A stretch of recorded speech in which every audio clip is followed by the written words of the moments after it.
Hello दोस्तों, स्वागत है आप सभी का मेरे इस मिनी व्लॉग में। दोस्तों, मैं इस वक्त अपने डेयरी फार्म में हूँ और मेरा आज का टॉपिक है कि हम अपने सारे एनिमल को भूसे में शिफ्ट कर रहे हैं, क्योंकि इससे पहले वह साइलेज खाते थे और अब हम उन्हें पूरी तरीके से भूसे में शिफ्ट कर लिए। और उसका रीज़न क्या है मैं आप लोगों को बताती हूँ।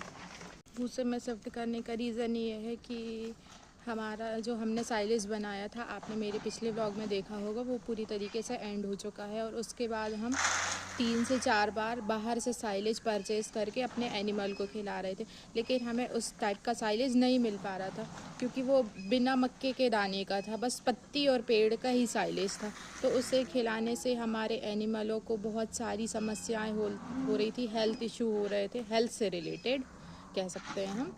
तो उसे खिलाने का कोई हमें फ़ायदा नहीं समझ में आ रहा था, इसलिए हम धीरे धीरे करके अपने पशुओं को भूसे में शिफ्ट कर रहे हैं। लेकिन दोस्तों, हमें इन सब में एक बात का ध्यान रखना है कि हम एकदम से अपने पशुओं का फीड चेंज नहीं कर सकते।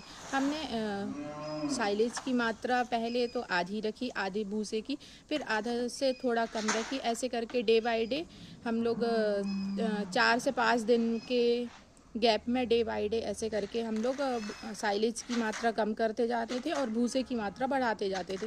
तो आज ये हो गया है कि हमारे पशु पूरी तरीके से भूसे पे शिफ्ट हो गए। चलिए मैं कैमरा बैक करके आपको दिखाती हूँ। अभी हमारे पशुओं की फीड की नपाई हो रही है, मैं आप लोगों को दिखाती हूँ।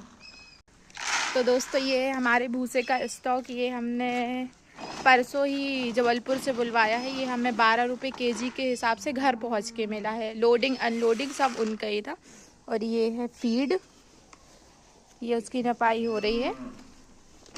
पहले हमने भूसे का मेजर कर लिया था, आप देख सकते हैं इसमें साइलेज की मात्रा बिल्कुल भी नहीं है, इसमें प्लेन भूसा है और उसके ऊपर से हम ये उनका फीड डाल रहे हैं।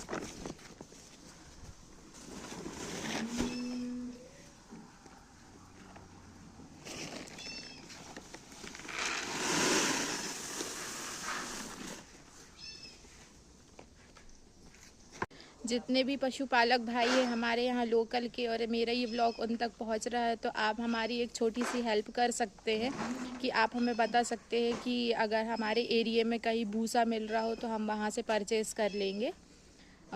भूसे का कॉस्ट भी हमें बहुत ज़्यादा पड़ रहा है और अभी हम लोगों का बजट इतना नहीं है कि हम इतना महंगा भूसा खरीद के अपने पशुओं को खिलाएं। इसलिए हम चाह रहे हैं कि हमारे कहीं लोकल में आइट साइड पे ही कहीं हमें ऐसा पता चल जाता है तो हम वहाँ से भूसा परचेज़ कर लेंगे। आप लोगों को मेरा ये व्लॉग कैसा लगा कमेंट करके ज़रूर बताइएगा। Bye bye.